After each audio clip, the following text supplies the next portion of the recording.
Assalamualaikum warahmatullahi wabarakatuh. Yang terhormat dosen pengampu mata kuliah Imunologi, Ibu APT Hilmiati Wahid Esfar MSc.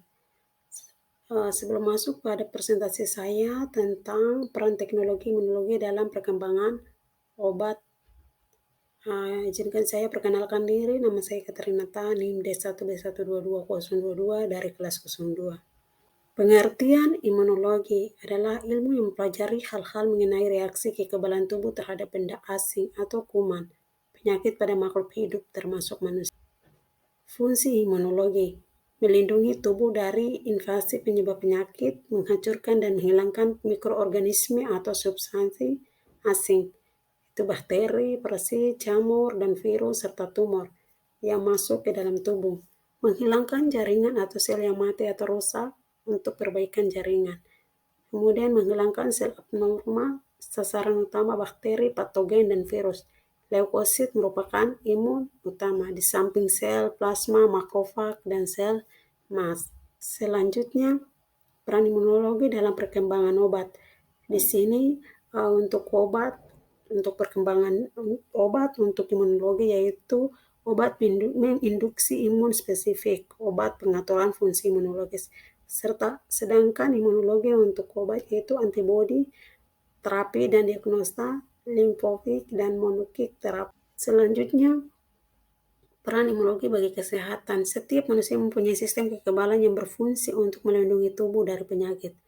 Namun, setiap kekebalan tubuh juga bisa terganggu dan malah menyerang balik tubuhnya sendiri. Tubuh memiliki imunitas yang disebut sebagai antibodi yang berperan untuk melindungi organ tubuh. Antibodi dihasilkan dari sel-sel leukosit atau sel darah putih. Sel darah putih bekerja dengan cara menghancurkan mikroba yang dapat menyebabkan penyakit, seperti bakteri, virus, dan parasit. Namun, belakangan ini muncul berbagai penyakit yang justru disebabkan oleh sistem imunitas, seperti alergi, autoimunitas, dan kanker. Penyakit-penyakit tersebut muncul akibat sistem kekebalan tidak berfungsi sebagaimana. Selanjutnya, tubuh memiliki imunitas yang disebut sebagai antibodi yang berperan untuk melindungi organ tubuh. Antibodi dihasilkan dari sel-sel leukosit atau sel darah putih. Sel darah putih bekerja dengan cara menghancurkan mikroba yang dapat menyebabkan penyakit seperti bakteri, virus, dan parasit.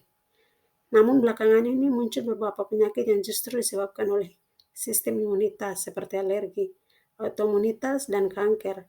Penyakit-penyakit tersebut muncul akibat sistem kekebalan tidak berfungsi sebagaimana mestinya. Nah, ilmu imunologi berusaha untuk meneliti sejumlah penyakit yang disebabkan oleh gangguan imunitas. Melalui penelitian tersebut, terapi dan penanganan baru pun dapat ditemukan untuk menyembuhkan penyakit yang berhubungan dengan imunitas. Selanjutnya, beberapa jenis penyakit yang berhubungan dengan sistem imun yang bisa diatasi dengan pendekatan imunologi adalah penyakit autoimun. Penyakit autoimun terjadi ketika sistem kekebalan tubuh yang seharusnya melindungi malah menyerang tubuh kembali. Prinsip-prinsip imunologi telah menyediakan berbagai macam tes laboratorium untuk mendeteksi penyakit autoimun.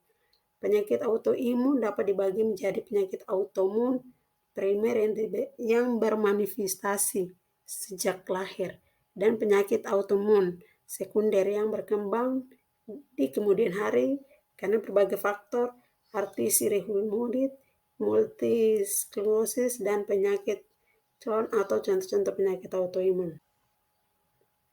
Selanjutnya, alergi merupakan reaksi sistem kekebalan tubuh yang terlalu sensitif terhadap zat atau benda asing yang dianggap berbahaya. Hampir semua zat yang menyebabkan alergi atau yang disebut juga alergen. Namun penyakit alergi yang paling umum adalah jenis makanan tertentu seperti kacang tanah dan zat-zat tertentu yang ada di udara. Contohnya serbuk sari atau benda debu. Selanjutnya, kanker merupakan pertumbuhan sel-sel abnormal secara tidak terkendali. Pertumbuhan yang tidak terkontrol ini dapat menyerang organ dan sistem dalam tubuh sehingga membahayakan pengidapnya. Nah, salah satu cara untuk mengatasi kanker adalah dengan cara memanfaatkan imunologi, yaitu imunoterapi kanker. Imunoterapi ini bekerja dengan cara merangsang sistem kekebalan tubuh untuk melawan sel kanker. Cara ini diklaim maupun memperlambat menghentikan perkembangan sel kanker dan mencegah penyebaran sel kanker ke organ lainnya. Selanjutnya, asma merupakan penyakit yang berkaitan dengan saluran udara yang kadang-kadang dapat berakibat fatal. Penyakit ini umumnya terjadi ketika sistem kekebalan tubuh merespon partikel yang dihirup dari udara dan menyebabkan penebalan saluran udara dari waktu ke waktu. Asma adalah penyakit yang umum terjadi pada anak-anak. Dalam beberapa kasus, asma berkaitan dengan alergi, tetapi dalam beberapa kasus lainnya menyebabkan lebih kompleks dan kurang dipahami. Imunoterapi yang masih merupakan bagian dari imunologi dapat dilakukan untuk mengatasi asma. Imunoterapi bekerja layaknya imunoterapi alergi, yaitu melatih sistem imun untuk lebih kebal terhadap zat pemicu alergi. Melalui imunoterapi, gejala asma direndahkan dan mencegah asma semakin parah. Nah, dengan mengetahui bagaimana imunologi digunakan untuk mengatasi penyakit-penyakit tersebut, sistem imun di atas dapat disimpulkan imunologi memiliki 4 peran bagi kesehatan, yaitu pertama, mendiagnosis, kedua, mencegah, dan mengendalikan penyakit. Nah, demikianlah ini yang dapat saya presentasikan. Kurang dan lebihnya mohon dimaafkan. Terima kasih Ibu atas perhatian.